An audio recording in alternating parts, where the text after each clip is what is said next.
Hello महाबलियों, कैसे हैं आप सभी। आप सभी अच्छे होंगे। हिंदी की क्लास में आप सभी का स्वागत है। इस क्लास में हम संधि पढ़ने वाले हैं। संधि से ए से लेकर जेड तक जो भी क्वेश्चंस बनते हैं, जो भी टॉपिक होता है, जो भी हम पढ़ते हैं संधि में, सब कुछ इस क्लास में आपको पढ़ाया जाएगा। तो आपको क्लास को फर्स्ट से एंड तक देखना होगा अगर आप संधि को सीखना चाहते हैं। अगर आप सिर्फ क्लास को देख करके संधि सीख जाएंगे तो वो आप कभी नहीं सीख सकते, है ना। कि क्लास को बस ओपन किया, टिक किया और बंद कर दिया, ऐसे आप कभी नहीं सीख सकते। अगर आपको संधि को सीखना है तो आपको क्लास को फर्स्ट से लेकर के एंड तक ध्यान से देखना होगा। देखने से भी कुछ नहीं होगा, ध्यान से देखना होगा, ठीक है। तो फोकस करेंगे आप पूरी तरह से इस बोर्ड पे और संधि को पूरी तरह से एक बार अच्छे से समझने की कोशिश करेंगे, जिससे कि आप कभी नहीं भूलें संधि को, और आपका संधि से कोई क्वेश्चन गलत ना हो, कोई क्वेश्चन छूटे ना। सारा सब कुछ इस क्लास में आपका क्लियर होने वाला है। तो हम अपनी प्यारी सी क्लास को स्टार्ट करते हैं। देखते हैं क्या है क्लास में आपके लिए खास। तो देखो, आज 21 जनवरी है। तो हम देखते हैं यहाँ पर संधि। संधि संधि ये है क्या, शब्द कैसा है ये संधि। तो देखो, ये दो शब्दों से मिलकर के बना है, या फिर हम कहें एक शब्द है और एक इसमें अक्षर है ना। तो सम प्लस धी से मिलकर के संधि का निर्माण हुआ है। किससे? सम प्लस धी इजुकल टू संधि। तो सम प्लस धी इजुकल टू संधि।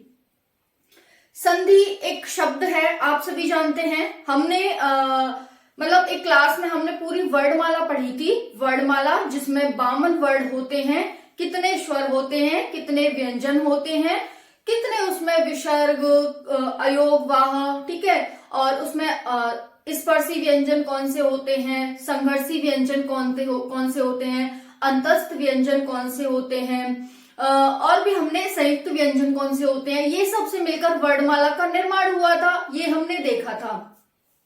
और मैंने ये भी बता चुकी हूँ आपको एक क्लास में कि शब्द क्या होते हैं, वर्ड क्या होते हैं, अक्षर क्या होता है, वाक्य क्या होता है ना। जो आप सभी को याद होगा, VAS2PUV जो करके हमने एक ट्रिक याद रखी है, उसे आप कभी नहीं भूल सकते। अगर भूलना भी चाहेंगे ना तब भी नहीं भूलेंगे। तो उसी तरह से आज कुछ हम संधि के बारे में पढ़ने वाले हैं। देखते हैं। तो सम प्लस धी से संधि का निर्माण हुआ है। इसमें ये एक शब्द है और ये एक अक्षर है जिसे हम धी कहते हैं ना, ठीक है। अब संधि है क्या? तो संधि कहते किसको हैं? संधि कहते हैं मेल या समझौते को। देखो, जैसे अभी तो नहीं इतना प्रचलन है संधि का, लेकिन पहले राजा महाराजा हुआ करते थे, उनके बड़े बड़े साम्राज्य हुआ करते थे। वो एक दूसरे के साम्राज्य को जीतना चाहते थे, अपने साम्राज्य का विस्तार करना चाहते थे। तो हमेशा ही एक राज्य की दूसरे राज्य से लड़ाई होती रहती थी, एक राजा की दूसरे राजा से लड़ाई होती रहती थी, है ना। फिर क्या होता था, फिर उनमें संधि कराई जाती थी बाद में, उसी को हम संधि कहते थे। तो संधि का मतलब होता है मेल या समझौता, ठीक है। इतना आपको क्लियर हो गया होगा। तो संधि सम प्लस धी नामक ये दो शब्द और अक्षर हैं, इनसे मिलकर के बना हुआ है। संधि का मतलब होता है मेल या समझौता। अब मेल या समझौता का मतलब क्या है? किसका मेल या समझौता? मैंने अभी जो कहानी बताई उसमें तो व्यक्तियों का मेल या समझौता होता था, राजाओं का मेल या समझौता होता था। लेकिन ये तो हमारी कोई व्यक्तियों के बीच संधि नहीं है, ये क्या है? वर्णों के बीच संधि है। किसके? वर्णों के, ध्वनियों के बीच संधि है। इसी को हम संधि कहते हैं, ठीक है। तो यहाँ पर किसके बीच मेल समझौता कराएंगे हम? ध्वनि या वर्णों के बीच। वर्ड आप सभी के माइंड में आ गया होगा। जैसे ही आपने वर्ड शब्द देखा और सुना, वैसे ही आपको माइंड में आया होगा कि वो वाले वर्ड। कौन से? वो वाले वर्ड। देखो, हम देखते हैं यहाँ पर, ये महा एक शब्द है ना। महा एक क्या है? शब्द है, क्योंकि बहुत कई अक्षरों से मिलकर के बना हुआ है, ठीक है। तो देखो, ये महा है यहाँ पर। अब इसमें वर्ड क्या है? म। इसे कैसे तोड़ेंगे? म प्लस अ प्लस ह प्लस आ, ऐसे ही तो तोड़ेंगे हम इसे। तो इसमें 4 वर्ण हो गए। तो वैसे ही यहाँ पर वर्णों की बात हो रही है, यानी कि वाक्य की सबसे छोटी इकाई को हम वर्ण कहते हैं। वाक्य की सबसे छोटी इकाई को हम वर्ड कहते हैं। तो यहाँ पर वही वर्ड है, इन वर्णों का मेल या समझौता करने को ही हम संधि कहते हैं। Is that clear? आपको अच्छे से क्लियर हो गया होगा कि ये क्या है, संधि किसके बीच में हमें करानी है। ठीक है, अब आपको जो संधि हमारा शब्द है उसका मतलब समझ आ गया होगा कि संधि शम प्लस धी नामक शब्द और अक्षरों से मिलकर के बनी हुई है। संधि का मतलब होता है मेल या समझौता। अब मेल या समझौता किसके बीच में कराना है? तो हमें वर्णों और ध्वनियों के बीच में मेल या समझौता कराना है। वर्ड क्या होता है आप सभी को आ गया। अब ध्वनि क्या होता है? जैसे अ किसकी ध्वनि निकाल रहा है? तो अ शब्द अ वर्ड की ध्वनि निकाल रहा है। ठीक है, तो इसी को हम ध्वनि कहते हैं। ध्वनि कह लो चाहे वर्ड कह लो, एक ही बात है। ओके, अब हम इसकी डेफिनेशन देखते हैं, परिभाषा जो एग्जाम में पूछी जाती है। आपसे परिभाषा ही पूछ सकता है एग्जामिनर, तो देखते हैं। संधि क्या है? दो समीपवर्ती वर्णों के मेल से जो विकार उत्पन्न होता है संधि कहलाती है। दो समीपवर्ती वर्णों के मेल से, दो एक मतलब समीप है दो वर्ड, उनमें मेल होगा, उनमें समझौता होगा और उनसे एक नया वर्ड बनेगा, उसी को हम क्या कहते हैं? यहाँ पर संधि कहते हैं। तो दो समीपवर्ती वर्णों के मेल से जो विकार उत्पन्न होता है। अब दो समीपवर्ती वर्ड हैं, जैसे महा प्लस आत्मा। अब कौन है इसमें? एक ये समीप है, एक ये समीप है, ये तो दूर हो जाएंगे, है ना। तो ये तो समीप है एक दूसरे के, प्लस के साइन से ये तो जुड़े हुए हैं, हा प्लस आ। तो इनमें विकार उत्पन्न होगा और उससे क्या होगा? उससे विकार उत्पन्न होगा और उससे संधि का निर्माण होगा। जैसे महा प्लस आत्मा, हा में और आ में विकार उत्पन्न हुआ। विकार का मतलब होता है परिवर्तन, है ना। तो परिवर्तन उत्पन्न हुआ और इन्होंने क्या बना दिया? महात्मा। यानी कि इसने कहा, हा ने, कि आ तुम एक स्वर हो और मैं एक व्यंजन हूं, तो ऐसा करो, क्योंकि व्यंजन क्या होते हैं? स्वरों की सहायता से ही तो बनते हैं। तो ये कह रहा आप मेरे पास आ जाओ, है ना, मेरे साथ मेल या समझौता कर लो। और ये आने कहा, आने क्या किया? ठीक है, आने कहा ठीक है मैं आता हूं। और जब ये इसके पास आया तो इसने पूरी तरह से हा का निर्माण कर दिया। हा पे बढ़िया की मात्रा लगा दी, बढ़िया का डंडा लगा दिया और ये क्या बन गया? महात्मा बन गया। ठीक है, तो यहाँ पर देख सकते हैं, ये यहाँ पर हा पे आ का डंडा था बढ़िया का और यहाँ पर आ का, तो ये दोनों मिले, इनमें विकार उत्पन्न हुआ और इन्होंने एक नया शब्द बना दिया जिसे हम बड़ा आ कहते हैं। तो वही है, दो समीपवर्ती वर्णों के मेल से जो विकार उत्पन्न होता है संधि कहलाती है। दो समीपवर्ती यानी पहले शब्द के अंतिम वर्ड, ये एक शब्द है मैंने बताया, महा एक शब्द है, तो पहले शब्द के अंतिम वर्ड तथा दूसरे शब्द के पहले वर्ड का मेल होता है दो समीपवर्ती वर्डों में। ठीक है, तो दो समीपवर्ती वर्ड कौन से होंगे? कोई पहला शब्द होगा उसका अंतिम वर्ड होगा और दूसरा शब्द होगा उसका पहला वर्ड होगा। उन दोनों के में क्या होगी? विकार उत्पन्न होगा और फिर वो एक नया वर्ड, नया शब्द बनाएंगे। तो वही यहाँ पर कहा गया है, ये हमारी संधि की पूरी परिभाषा हो गई कि संधि क्या होती है। शम प्लस धी नामक शब्द और अक्षर से बनी है। संधि का मतलब मेल या समझौता होता है। मेल या समझौता हम किस में कराएंगे? तो वर्ड और ध्वनि में कराएंगे। वर्ड को ही हम ध्वनि कहते हैं। फिर इन्होंने कहा कि दो समीपवर्ती वर्णों के मेल से जो विकार उत्पन्न होता है उसे हम संधि कहते हैं। समीपवर्ती यानी पहले शब्द के अंतिम वर्ड और अंतिम शब्द के पहले वर्ड के बीच में मेल होता है। ठीक है, उदाहरण के रूप में देख सकते हैं, जैसे महोदय कोई हमारा एक शब्द है। महोदय ये बहुत सारे वर्णों से और फिर वर्ण अक्षरों से मिलकर के, मतलब पहले वर्ड फिर अक्षर फिर शब्द, तो ये बहुत सारे वर्ड और अक्षरों से मिलकर के महोदय एक शब्द बना हुआ है। इसे हमने तोड़ा, इसका विच्छेद किया। संधि का उल्टा विच्छेद होता है या संधि का विलोम संधि विच्छेद होता है। तो हमने इसका विच्छेद किया, महोदय यानी कि महा प्लस उदय। ऐसा महोदय किसे कहते हैं? जो महान हो उसे हम महोदय कहते हैं। तो यहाँ पर महा प्लस उदय में हमने इसे तोड़ लिया, इसका विच्छेद कर लिया और फिर यहाँ पर क्या हो गया? अब विकार किसमें हुआ? देखो, अगर हम इसे फिर से संधि करना चाहें इन दोनों के बीच में तो इसमें विकार होगा, पहले शब्द के अंतिम वर्ण और अंतिम शब्द के पहले के बीच विकार होगा और आ प्लस ओ मिलकर के ओ का निर्माण कर देंगे और जो हल्का हा है उस पर ओ की मात्रा लग जाएगी। ठीक है, वैसे ही यहाँ पर विद्यालय, विद्या प्लस आलय में हमने तोड़ दिया इसे। अगर फिर से हम इसे संधि बनाना चाहेंगे तो यहाँ पर पहले शब्द के अंतिम वर्ण और अंतिम शब्द के पहले वर्ण में विकार उत्पन्न होगा, फिर से ये बढ़िया का निर्माण करेंगे और धा पे बढ़िया का डंडा लग जाएगा, फिर से विद्यालय बन जाएगा। इतना आप सभी को क्लियर हो गया होगा संधि क्या है और किस तरह से ये संधि बनती है, किस तरह से बिगड़ती है। संधि का उल्टा संधि विच्छेद होता है या संधि का उल्टा संधि का विलोम संधि विच्छेद होता है। तो एग्जाम में आपसे पूछा भी जा सकता है संधि का विलोम क्या है, तो आप बताएंगे संधि का विलोम क्या है, संधि विच्छेद है। अब देखो यहाँ पर एक नोट है, संधि के नियमों द्वारा मिले वर्णों को फिर से मूल अवस्था में लाने को संधि विच्छेद कहते हैं। संधि के नियम से हमने एक संधि बनाई थी, संधि के नियमों का प्रयोग करके अब फिर से हम क्या कर रहे हैं कि संधि के नियमों द्वारा मिले वर्णों को फिर से मूल अवस्था में लाने के लिए हम संधि विच्छेद कहते हैं। समझ आ गया?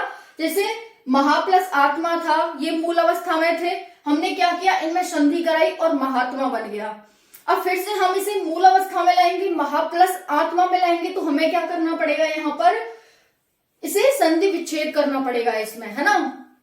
तो ये हो गया, यहाँ पर देख सकते हैं कि संधि के नियमों द्वारा मिले वर्णों को फिर से मूल अवस्था में लाने को संधि विच्छेद कहते हैं। संधि के नियमों द्वारा मिले वर्णों को, संधि के नियमों द्वारा मिले वर्णों को, यानी हमने संधि का नियम इसमें लागू किया था और इससे एक वर्ड बनाया था महोदय। ठीक है, अब मिले वर्णों को फिर से मूल अवस्था में लाने के लिए, फिर से मूल अवस्था में लाने के लिए हमें संधि विच्छेद करना होता है, उसे ही हम संधि विच्छेद कहते हैं। जैसे यहाँ पर परीक्षार्थी था, अब परीक्षार्थी को हमने संधि विच्छेद करना है, तो हमने परीक्षा प्लस अर्थी कर दिया, परीक्षा प्लस अर्थी, तो ये संधि विच्छेद हो गया, ये संधि हो गई, ये संधि विच्छेद और ये संधि हो गई। ठीक है, दूसरा नोट है, कभी कभी दोनों वर्णों में विकार उत्पन्न होता है तो कभी कभी एक ही वर्ण में विकार उत्पन्न होता है।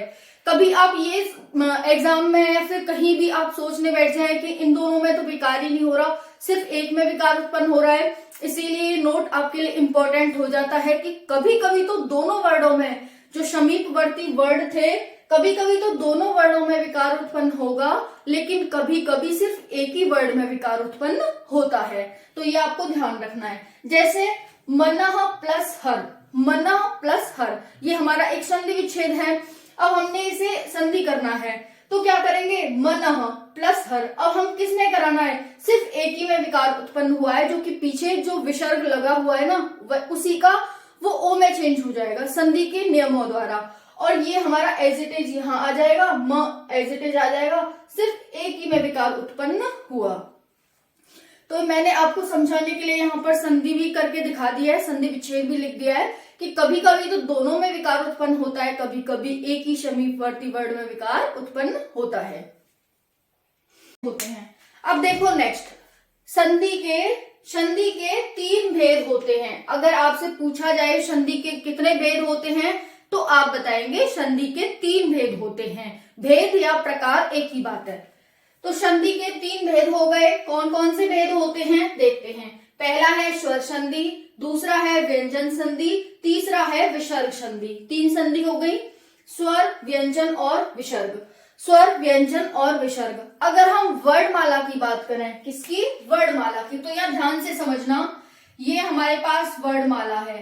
वर्णमाला है यानी वर्णों की माला है, वर्णों की माला को ही हम वर्णमाला कहते हैं।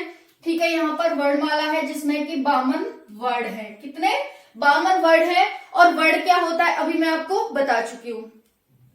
52 वर्ण है तो इसमें कितने स्वर हैं, कितने व्यंजन हैं, तो हम बात करें 11 से 13 स्वर होते हैं और यहाँ पर हमारे पास व्यंजन होते हैं। कितने, 39 व्यंजन होते हैं। ठीक है, तो 11 से 13 लिख लो। 13 यहाँ पर स्वर हो गए, 39 व्यंजन हो गए, इन सब ने मिलकर के 52 वर्णों का निर्माण किया, उसे हम वर्णमाला कहते हैं। 13 स्वर कौन कौन से होते हैं, दोबारा देखते हैं। हमारे पास 11 स्वर हैं। छोटा आ, बड़ा आ, छोटी ई, बड़ी ई, छोटा ऊ, बड़ा ऊ, री री, छोटी ए, बड़ी ए, छोटा ओ, बड़ा ओ, छोटी अ, बड़ी अ। ये हमारे पास 13 क्या हो गए, 13 हमारे पास स्वर हो गए। फिर आते हैं व्यंजन। व्यंजन कहां से कहां तक होते हैं, बाकी सारे क से लेकर के ग तक व्यंजन हो जाएंगे, लेकिन उसमें भी डिवाइडेशन कर रखा है यहाँ पर। जो हम हिंदी पढ़ते हैं कंपटीशन के लिए, उसमें भी डिवाइडेशन है। उसमें भी क्या है, 25 हमारे स्पर्शी व्यंजन होते हैं, क से लेकर के म तक हमारे स्पर्शी व्यंजन है। उसके बाद फिर होता है हमारे पास संघर्षी व्यंजन, श श श ह, सवाल वाला श, सीटी वाला सा, श श श ह, मतलब पेट चीरा सा, और हर का ह। ये हमारे पास क्या होते हैं, संघर्षी व्यंजन होते हैं। तो 25 वो हो गए, 4 ये हो गए, 29 हो गए। फिर होते हैं हमारे पास अंतस्थ व्यंजन। 4 अंतस्थ व्यंजन होते हैं, य र ल व, य र ल व अंतस्थ व्यंजन हो गए, 33 हो गए, 29 और 4 33 हो गए। फिर उसके बाद 2 होते हैं द्वित व्यंजन, यानी कि ड और ढ, सॉरी द्विगुण व्यंजन, ड और ढ द्विगुण व्यंजन हो गए, 35 हो गए। 35 में 4 और होते हैं जिसे हम संयुक्त व्यंजन कहते हैं, संयुक्त व्यंजन, छ त्र ज्ञ श्र, छ त्र ज्ञ श्र, ये 4 संयुक्त व्यंजन हो गए। इनसे मिलकर के 39 व्यंजनों का निर्माण हो रहा है। अब आपको क्लियर हो गया होगा। 10 मानते हैं, जैसे हम छोटा बड़ा, छोटी बड़ी, छोटा ऊ बड़ा ऊ, छोटी ए बड़ी ए, छोटा ओ बड़ा ओ, इनको मानते हैं कि ये हमारे पास कितने हो गए, ये हमारे पास स्वर है। फिर छोटी अंक को हम मानते हैं वहां पर अनुस्वार, बड़ी अंक को विसर्ग, और री को हम एक अलग से री के रूप में काउंट करते हैं। ठीक है, तो इस तरह से यहाँ पर डिवाइडेशन हो रहा है वर्णमाला का। तो वर्णमाला आपको अच्छे से क्लियर हो गई होगी सभी साथियों को। ठीक है, तो जो भी मैंने अभी ये बताया, ये आप क्लास अपनी नोटबुक में लिख लेना कि किस तरह से हमने वर्णमाला को बांट रखा है। तो यहाँ पर देखो, स्वर संधि के 3 भेद हो गए, स्वर संधि, व्यंजन संधि, विसर्ग संधि। तो स्वर का मतलब अ आ इ बड़ी अंक तक। ठीक है, फिर है व्यंजन संधि, यानी कि क ख ग ज्ञ तक। फिर है विसर्ग संधि। विसर्ग संधि में क्या था, अभी मैंने बताया, विसर्ग किसे कहते हैं, जो छोटी अंग होती है ना, छोटी अंक को हम अनुस्वार कहते हैं, और जो बड़ी अंक होती है उसे हम विसर्ग कहते हैं। यानी कि जब पीछे 2 बिंदी आएंगी उसे हम विसर्ग कहेंगे। ठीक है, तो यहाँ पर ये आपको समझ आ गया होगा, स्वर क्या है, व्यंजन क्या है, और विसर्ग क्या है। तो जब भी आपको पीछे 2 बिंदी दिखे तो समझ जाना ये विसर्ग संधि है। जब भी आपको क में हलंत लगे, क्योंकि व्यंजन स्वर की सहायता से बनते हैं। स्वर किसे कहते हैं, जिनका स्वतंत्र रूप से उच्चारण होता है। ऐसे वर्ड जिनका स्वतंत्र रूप से उच्चारण होता है उन्हें हम स्वर कहते हैं। व्यंजन किसे कहते हैं, ऐसे स्वर, मतलब ऐसे वर्ड जिनका स्वर की सहायता से उच्चारण होता है उनको हम व्यंजन कहते हैं। ऐसे वर्ड जिनका स्वर की सहायता से उच्चारण होता है उन्हें हम व्यंजन कहते हैं। और विसर्ग क्या है, जिसमें पीछे 2 बिंदी हो, जैसे बड़ी अंग। तो स्वर क्या है, संधि के दोनों वर्ड स्वर हो तो स्वर संधि कहलाएगी। जैसे हमने देखा यहाँ पर विद्यालय, विद्या प्लस आलय, यहाँ पर भी बड़ा आ है, यहाँ पर भी बड़ा आ है, तो ये क्या हो गई, विद्यालय स्वर संधि हो गई। ठीक है, अब स्वर संधि के भी प्रकार है, कौन सी स्वर संधि है वो हम आगे देखेंगे, लेकिन हमें ये पता चल गया कि ये न व्यंजन है और न विसर्ग है, कौन सी संधि है, स्वर संधि है। तो यहाँ पर स्वर संधि होती क्या है, संधि के दोनों वर्ड स्वर हों। दोनों वर्ड का मतलब समझ आ रहा है ना आपको, समीपवर्ती जो 2 वर्ड होते हैं ना संधि विच्छेद में, उसी को कह रहा है ये। तो संधि के दोनों वर्ड स्वर हो तो स्वर संधि कहलाती है। जैसे महा प्लस आत्मा, यहाँ पर हा पे बढ़िया का डंडा है तो ये भी एक स्वर है और ये भी स्वर है, तो इन दोनों स्वरों ने मिलकर एक स्वर बना दिया बड़ा आ, क्योंकि जब बड़ा आ और बड़ा आ मिलते हैं तो बड़ा आ ही बनाते हैं। तो महात्मा बना दिया, जैसे कि यहाँ आप देख सकते हैं बड़ा आ मिला तो बड़ा आ बन गया। फिर आती है व्यंजन संधि। व्यंजन संधि क्या होती है, संधि का फर्स्ट जो वर्ड है वो व्यंजन हो। देखो यहाँ पर थोड़ी, अब ये मेरा बोर्ड है ना तो थोड़ा सा ना मुझे शॉर्ट में लिखना होता है, तो अपनी कॉपी में लिख लेना। संधि का फर्स्ट वर्ड व्यंजन और दूसरा जो वर्ड है वो स्वर या व्यंजन में से कोई भी हो। पहला वर्ड इसका क्या होना चाहिए, व्यंजन होना चाहिए, दूसरा वर्ड स्वर या व्यंजन होगा तो चलेगा, उसे ही हम व्यंजन संधि कहते हैं। स्वर भी हो सकता है दूसरा वर्ड, व्यंजन भी हो सकता है। तो व्यंजन संधि क्या होती है? वह संधि जिसका पहला वर्ड व्यंजन हो और दूसरा वर्ड स्वर या व्यंजन में से कुछ भी हो, उसी को हम व्यंजन संधि कहते हैं। जैसे एग्जाम्पल भी देखेंगे, क्योंकि हमें अच्छे से समझना है तो एग्जाम्पल भी देखेंगे। देखो, मैंने बताया व्यंजनों का निर्माण, व्यंजनों की उत्पत्ति स्वरों की सहायता से हुई है। उनका स्वतंत्र रूप से उच्चारण हम नहीं कर सकते व्यंजनों का, तो इसीलिए इनमें हलंत लगा होता है। क हो गया, त हो गया, म हो गया, जितना भी देखोगे ना क के बाद सब में हलंत होगा, उसी को हम व्यंजन कहते हैं। तो यहाँ पर जब हमारे पास एक वर्ड है, एक शब्द है सज्जन, एक शब्द क्या है? सज्जन। जब हम इसका संधि विच्छेद करेंगे तो सत प्लस जन में करेंगे, सत प्लस जन में इसका संधि विच्छेद करेंगे। यहाँ पर हमें दिखाया, जब हमने इसका सज्जन का संधि विच्छेद किया तो हमें दिखा यहाँ पर ये सत जन ऐसे हमें करना पड़ेगा, ठीक है। तो फिर सोचा हमने यहाँ तो ये व्यंजन आ रहा है तो ये व्यंजन संधि होगी। तो यहाँ पर क्या हो गया? ये व्यंजन हो गया और ये भी व्यंजन है ना। यहाँ पर हालांकि आ है। अब मैंने वही बताया आपको, पहला वर्ड तो व्यंजन होगा, दूसरा वर्ड स्वर भी हो सकता है, व्यंजन भी हो सकता है। तो यहाँ पर ज है, इसमें आ का डंडा लगा हुआ है तो ये स्वर हो गया, लेकिन यहाँ पर तो ये व्यंजन ही हुआ। तो पहला वर्ड हमेशा ही व्यंजन होगा और दूसरा वर्ड स्वर या व्यंजन में से कुछ भी हो सकता है। इसी को हमने सज्जन बना दिया। जो त है व्यंजन, जो संधि है, उसके नियम के माध्यम से, रूल के माध्यम से जो त है वो ज में चेंज हो जाएगा, आधे ज में, है ना।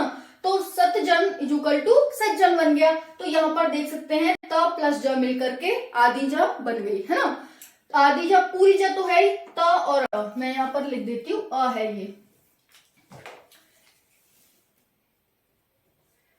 ये क्या है? अ, ठीक है। तो ये व्यंजन हो गया, ये स्वर हो गया और इसने आदि जा का निर्माण कर दिया और बाकी सब सेम रहा, इसमें परिवर्तन हो गया। वैसे ही यहाँ पर देख सकते हैं ये स्वर था, ये स्वर था, दोनों स्वर थे। मैंने वही कहा था, संधि के दोनों वर्ड स्वर हो तो स्वर संधि, संधि का पहला वर्ड व्यंजन हो और दूसरा वर्ड स्वर या व्यंजन में से कोई हो तो व्यंजन संधि, जैसे कि सज्जन। फिर आती है विसर्ग संधि। विसर्ग संधि में क्या होता है? संधि का पहला वर्ड विसर्ग होना चाहिए, सब में वही है, पहला स्वर, दूसरा व्यंजन, इसमें पहला व्यंजन, इसमें पहला विसर्ग, इसमें दूसरा स्वर, इसमें दूसरा स्वर या व्यंजन में से कोई भी, सेम इसमें दूसरा स्वर या व्यंजन में से कोई भी हो सकता है। तो संधि का पहला वर्ड विसर्ग होना चाहिए और दूसरा वर्ड स्वर या व्यंजन में से कोई भी होगा तो चलेगा, उसे हम विसर्ग संधि कहते हैं। जैसे मनः प्लस योग, ये लो, हमारे पास एक शब्द है मनोयोग। अब हम इसका संधि विच्छेद किया। अब हमसे एग्जामिनर ने पूछा, बताओ मनोयोग में कौन सी संधि है? कौन सी संधि है? हमें चार ऑप्शन दे रखे हैं, स्वर संधि है या व्यंजन संधि है या विसर्ग संधि है या फिर इनमें से कोई नहीं। तो हमें मनोयोग दे दिया, हमने इसे तोड़ के देखा, संधि विच्छेद किया इसका, तो हमने पाया कि मनः प्लस योग हमारा इसका संधि विच्छेद हो रहा है। फिर हमने देखा यहाँ तो ये विसर्ग के चिन्ह है, इसका मतलब ये विसर्ग संधि होगी। फिर हमने यहाँ पर देखा, यहाँ पर ओ की मात्रा है, छोटे ओ की मात्रा है, यानी कि ये तो स्वर होता है। तो हमने नियम पढ़े थे जब हमने विसर्ग संधि पढ़ी थी कि पहला वर्ड तो विसर्ग होना चाहिए, दूसरा वर्ड स्वर या व्यंजन में से कोई होगा तो चलेगा, उसी को हम विसर्ग संधि कहते हैं। इसका मतलब ये तो हमारी विसर्ग संधि है, हमने टिक कर दिया विसर्ग पे, है ना। तो वैसे ही देख सकते हैं, जो यहाँ पर विसर्ग है वो ओ में चेंज हो जाएगा और यहाँ पर इस तरह से होगा। तो यहाँ पर इस तरह से आप लिख सकते हैं, हाँ ठीक है। तो यहाँ पर ये भी हुआ कि जो हमने यहाँ पर ये नोट पढ़ा था ना, कभी कभी तो दोनों वर्णों में विकार उत्पन्न होता है, कभी एक में। तो यहाँ पर एक में विकार उत्पन्न हुआ, मनः प्लस योग में, है ना, मनः प्लस योग में हुआ और यहाँ पर ये मनोयोग हमारे पास बन गया। इतना आप सभी को क्लियर हो गया होगा। अब नेक्स्ट देखते हैं, स्वर संधि पढ़ ली, व्यंजन संधि पढ़ ली, विसर्ग संधि पढ़ ली। अब हमारे पास स्वर संधि के भेद होते हैं। कितने भेद होते हैं? तो 5 भेद होते हैं, वही पढ़ते हैं यहाँ पर। स्वर संधि क्या होती है हमने देख लिया, दोनों स्वरों के मेल से जो विकार उत्पन्न होता है स्वर संधि कहलाती है। दो स्वरों के मेल से जो विकार उत्पन्न होता है स्वर संधि कहलाती है। सेम वही डेफिनेशन यहाँ पर है, जैसे देव प्लस आलय इक्वल टू देवालय। यहाँ पर अ की मात्रा है, यहाँ पर बड़े आ की मात्रा है, दोनों ही स्वर हैं, इन्होंने देवागमन का निर्माण कर दिया। देव प्लस आगमन इक्वल टू देवागमन, है ना। अब इसके स्वर संधि देख ली क्या होती है, इसका एग्जाम्पल भी देख लिया। अब इसके 5 भेद या प्रकार होते हैं, कौन कौन से।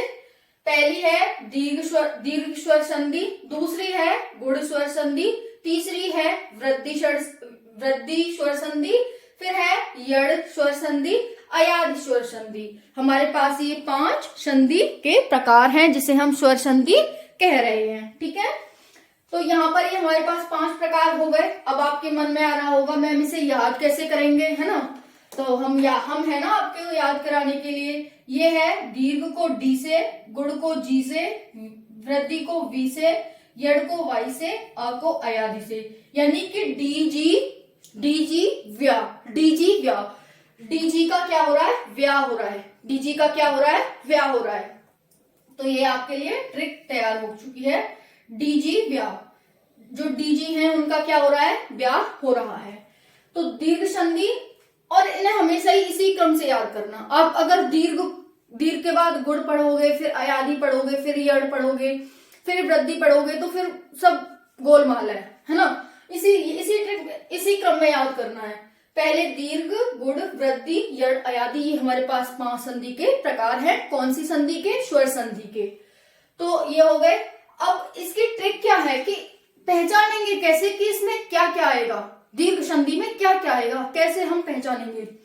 तो जब आप 2 वर्णों का मेल करेंगे, उसमें आपको आ का विकार उत्पन्न हो, जो परिवर्तन आएगा, अगर वो आ बने, या फिर 2 वर्णों का जब मेल कराएंगे उसमें जो विकार उत्पन्न होगा ई बने, या फिर विकार उत्पन्न करने से ऊ बने।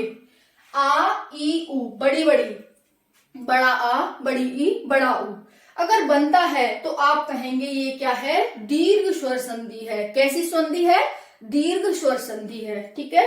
तो यहाँ पर जब ये आएंगे तीनों, तो आप बताएंगे कि ये दीर्घ स्वर संधि है। जैसे देवालय, ठीक है, देवालय किया। वैसे ही मनीष करते हैं अगर हम, तो ई की मात्रा लग रही है ना आपको, है ना, मनीष। वैसे ही क्या है यहाँ पर, अनुकूल, ये तो छोटा ऊ हो जाएगा। वैसे ही कोई बड़े ऊ की मात्रा आ रही हो, जैसे अनूप, है ना, अनूप तो बड़े ऊ की मात्रा आ रही है। यहाँ पर हमने देखा देवालय, यहाँ पर मनीष, और यहाँ पर क्या देखा, अनूप। तो ये बड़े ऊ की, यहाँ पर बड़िया की, यहाँ पर बड़ी की, यहाँ पर बड़े ऊ की आई, जो हमने तीनों भी शब्द आपको बताए, उन्हीं को हम क्या कहेंगे, दीर्घ स्वर संधि कहेंगे। फिर आती है गुण स्वर संधि। गुण स्वर संधि में अगर आपको अ, ए और ओ का विकार उत्पन्न होकर ये मिले आपको, तो आप समझ जाना कि ये क्या है, गुण स्वर संधि है।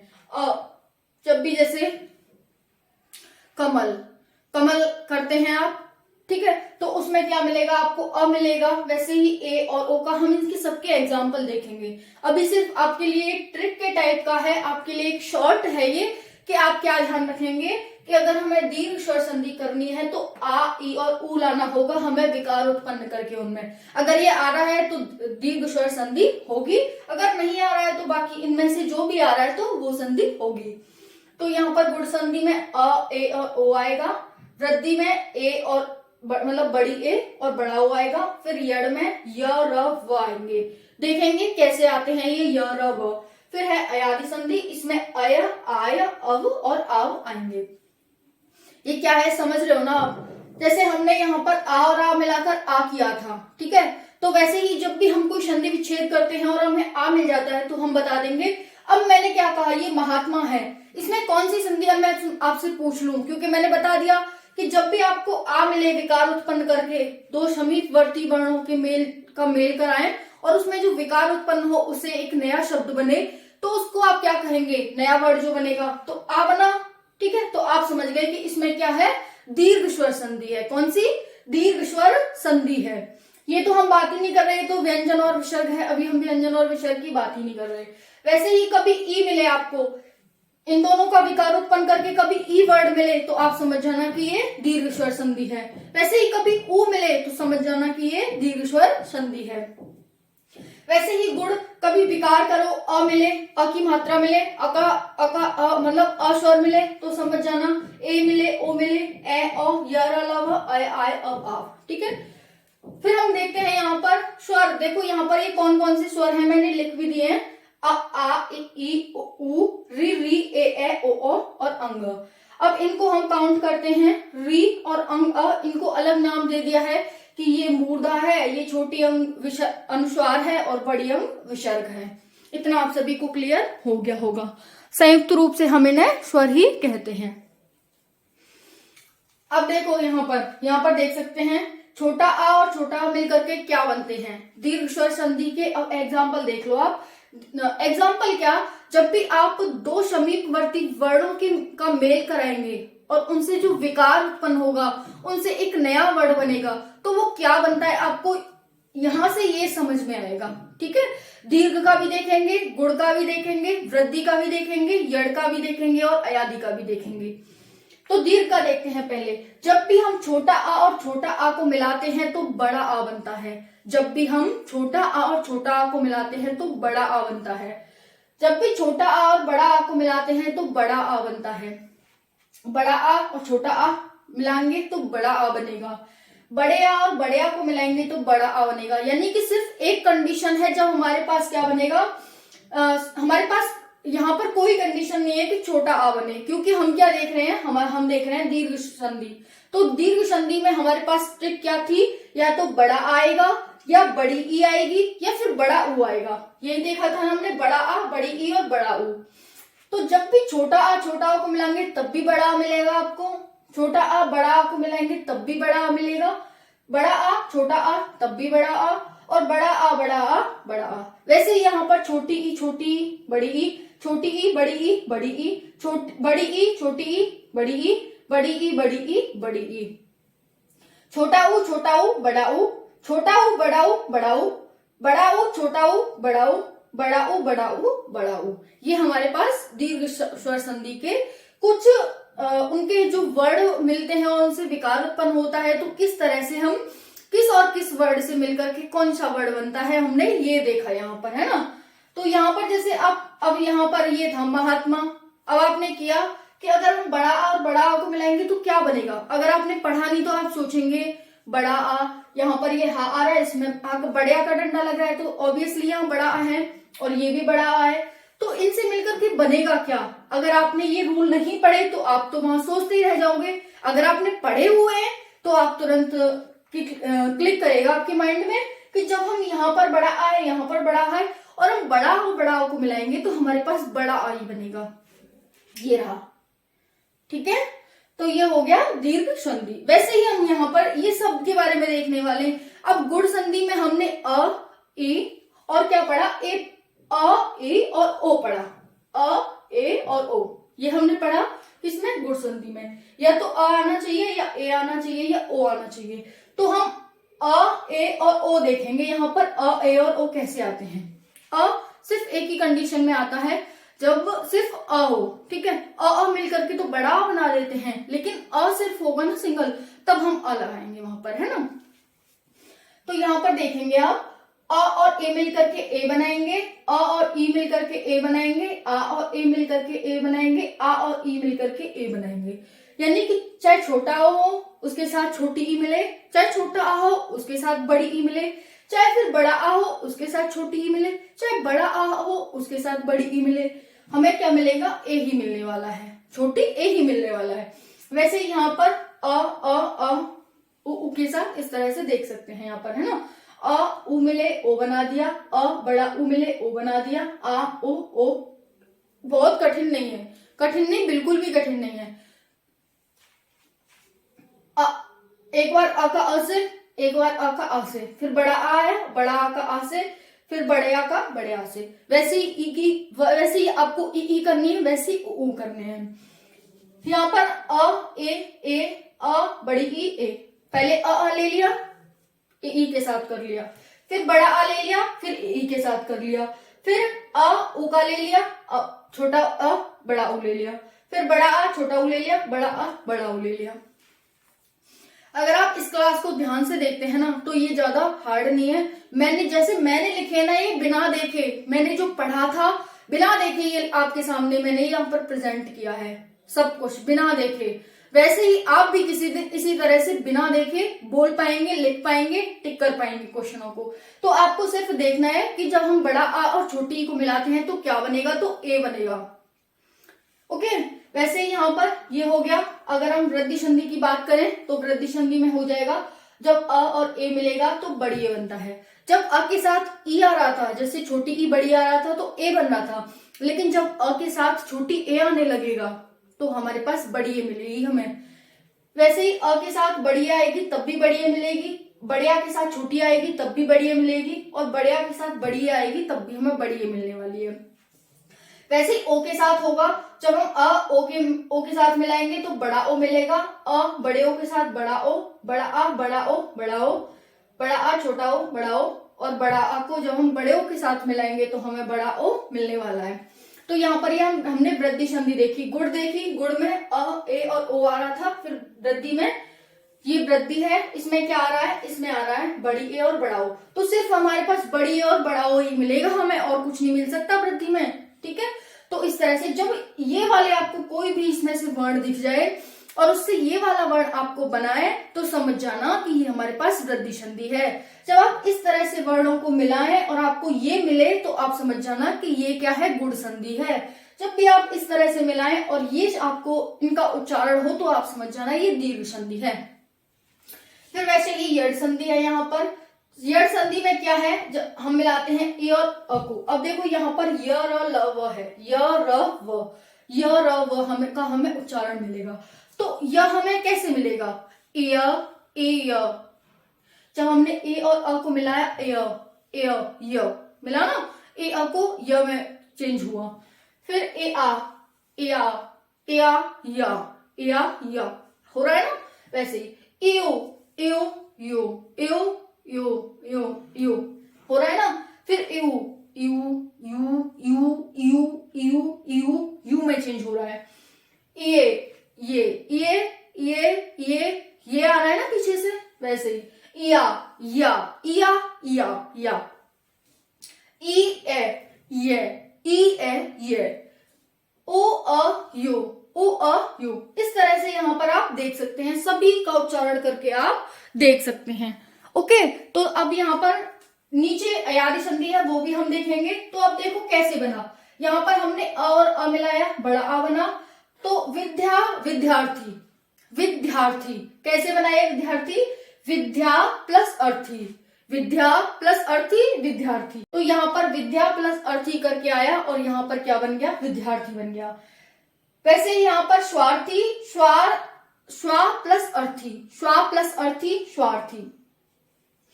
यहाँ पर रवि प्लस ईश, तो ए और ई की मात्रा आ रही है ना, रवि प्लस ईश तो रवीश। वैसे ही भानु प्लस उदय, तो भानु प्लस उदय। यहाँ पर पहले में भी ओ आ रहा है, दूसरे में भी ओ आ रहा है, तो भानुदय। वैसे ही यहाँ पर विद्यार्थी, विद्या प्लस अर्थी। तो पहला क्या आ रहा है हमारे पास, यहाँ पर विद्या प्लस अर्थी है ना। तो यहाँ पर बड़ा आ रहा है, तो ये हमारे पास क्या हो गया, बड़े आ का हो गया। चाहे हम बड़ा आ और अ मिलाएं, चाहे फिर हम अ और आ मिलाएं, तो हमारे पास क्या आएगा, यही आने वाला है। तो हमारे पास इस तरह से ये विद्यार्थी हो जाता है। फिर उसके बाद हम देखें वधूर्मी, बधु प्लस उर्मी, तो ओ का दोनों मिल रहे हैं ये। वैसे ही फिर यहाँ पर रमेश, रम प्लस ईश, तो यहाँ पर रम प्लस ईश मिलकर के रमेश का निर्माण करते हैं, नर प्लस ईश। जब भी आपको संधि पहचाननी हो तो आपको उस संधि का संधि विच्छेद करना पड़ेगा और उसके आधार पर देखना पड़ेगा पहला वर्ड क्या आ रहा है और दूसरा वर्ड क्या आ रहा है, जब जाके आपको ये ऐसे करना पड़ेगा। तो यहाँ तक आपको ये समझ आ गया होगा। ये सबके एग्जाम्पल यहाँ पर दे रखे हैं। अब देखो नीचे अयादि संधि देख लेते हैं। अयादि संधि क्या कहना चाह रही है। अयादि संधि में हम ए और अ को मिलाते हैं। इससे पहले आपको देखना होगा, इन सबसे पहले एक बार ये देख लेते हैं, हो सकता है आपको यहां से इजीली समझ आ जाए। ये नियम है कुछ स्वर संधि के। स्वर संधि कंठ तालव्य ओष्ठ मूर्धा, कंठ तालव्य और कंठोष्ठ में हमने स्वरों को बांट दिया। किसमें, कंठ तालव्य ओष्ठ मूर्धा, कंठ तालव्य और कंठोष्ठ। कंठ क्या है, छोटा आ बड़ा आ। तालव्य क्या है, छोटी ई बड़ी ई। फिर ओष्ठ क्या है, छोटा ऊ बड़ा ऊ। मूर्धा क्या है, री। फिर उसके बाद कंठ तालव्य क्या है, छोटी ए बड़ी ए। कंठस्थ क्या है, छोटा ओ बड़ा ओ। ये हमारे पास यहाँ पर। अब इसे याद कैसे करें, इसके लिए ट्रिक है केटीओ। केटीओ एक कोई बाइक है, उसे क्या कह रहा है, एमकेके। एमकेके उसे मांग रहा है, किसको, केटीओ को। केटीओ को एमकेके मांग रहा है, तो केटीओएम केके, ऐसे आप याद करेंगे। कंठ तालव्य ओष्ठ मूर्धा ये लिखेंगे, उसके बाद ये लिख लेंगे। एग्जामिनर यहाँ से आपसे पूछ सकता है कि छोटा ऊ बड़ा ऊ है वो कौन से क्रम में आते हैं, कौन से रो में आते हैं, क्या वो क्या वो कंठ है, क्या वो तालव्य है, क्या वो ओष्ठ है, मूर्धा है। इस तरह से आपसे पूछेगा तो आप बताएंगे ओ और ऊ है हमारा, वो कंठ ओष्ठ है। कौन सा है, ओष्ठ। तो आपको पहले ये लिखना है, फिर ये लिखना है। आप जब रिवीजन करें तो पहले ट्रिक को लिखेंगे, ट्रिक से बनाएंगे केटीओएम केके, ये लिखेंगे, उसके बाद ये लिखेंगे, फिर छोटा बड़ा छोटी बड़ी, छोटा बड़ा उर्री, छोटी है बड़ी है, छोटा हो बड़ा हो, इस तरह से कर लेंगे। और यहाँ पर अब देखो जो हमारे पास कंठ है, अब इससे यहाँ पर दीर्घ स्वर संधि के बारे में हम पढ़ने वाले हैं। दीर्घ स्वर संधि में क्या होता है, कंठ और कंठ मिलते हैं, कंठ प्लस कंठ मिलेंगे, या फिर तालव्य प्लस तालव्य मिलेंगे, या ओष्ठ प्लस ओष्ठ मिलेंगे, और इन्हें हम सजाती कहते हैं। यानी कि दीर्घ स्वर संधि केवल ऐसी है जिसमें सजाती वर्णों का मेल होता है।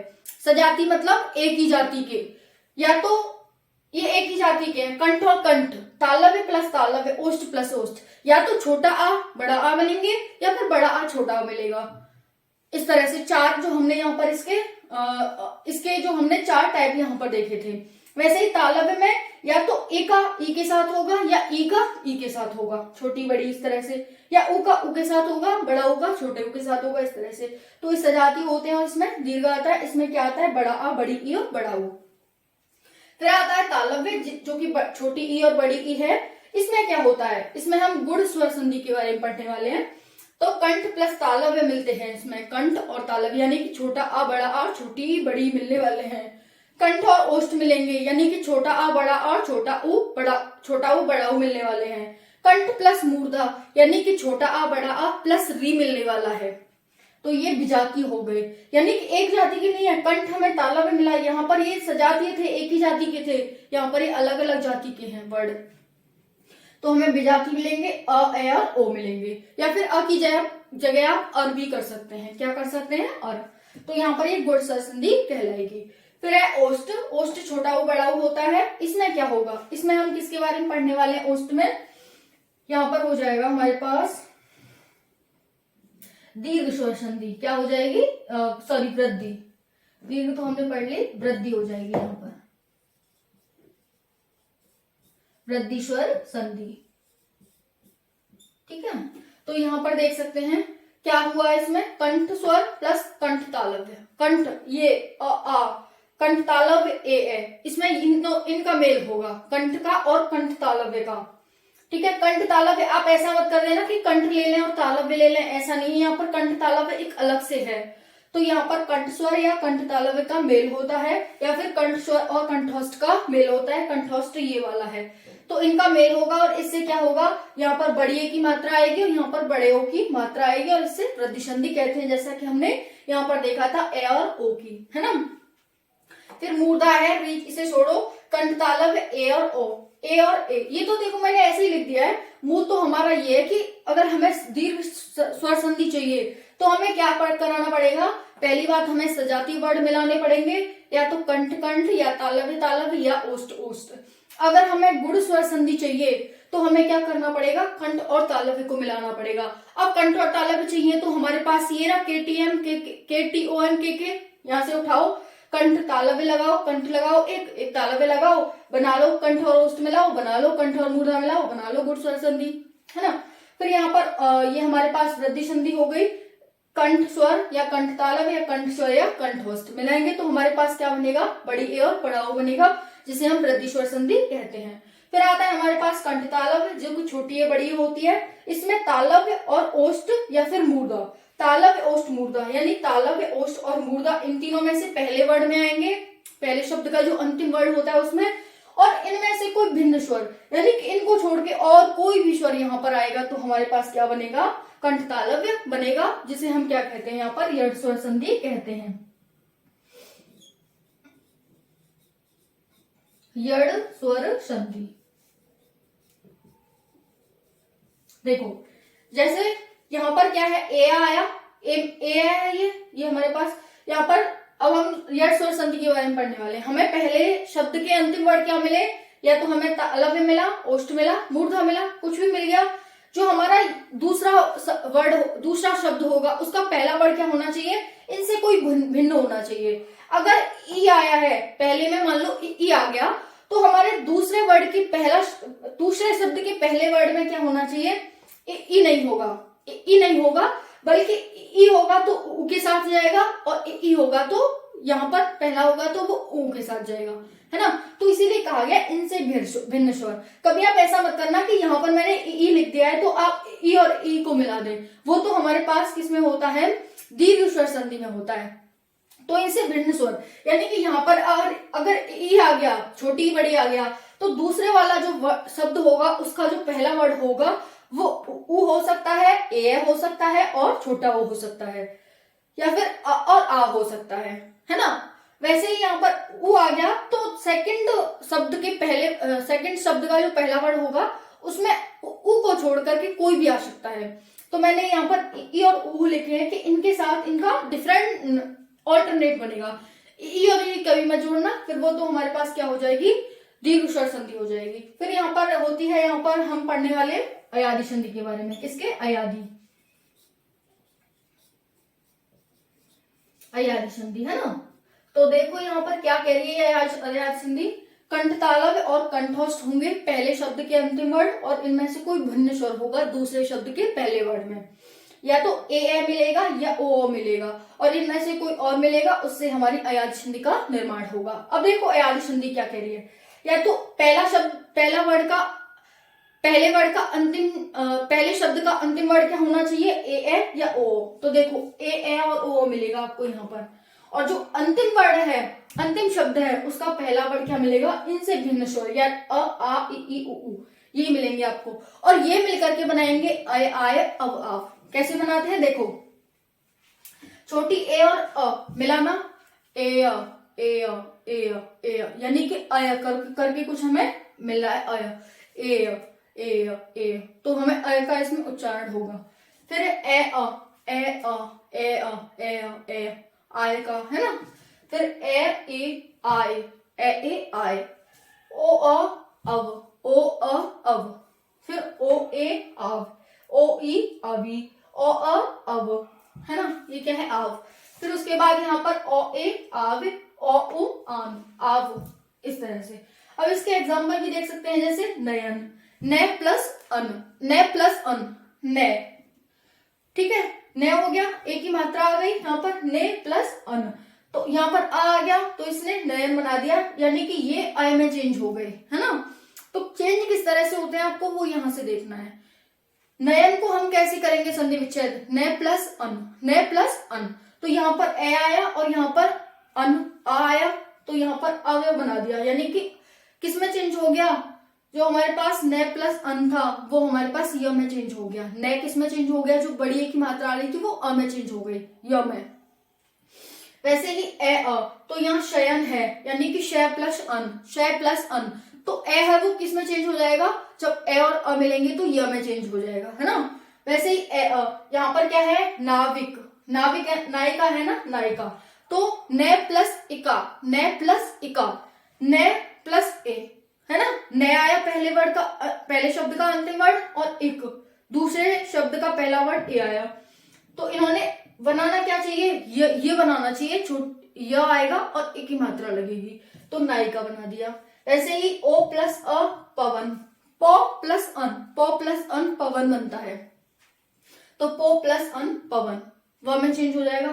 फिर अ यहाँ पर पवित्र, वैसे ही कर सकते हैं हम इसका संधि विच्छेद, वैसे ही गवीश का, वैसे ही पावक का, इस तरह से हम इन सब का कर सकते हैं, वैसे ही हम यहाँ पर कर सकते हैं। अब आपको ये समझ आ गया होगा अच्छे से।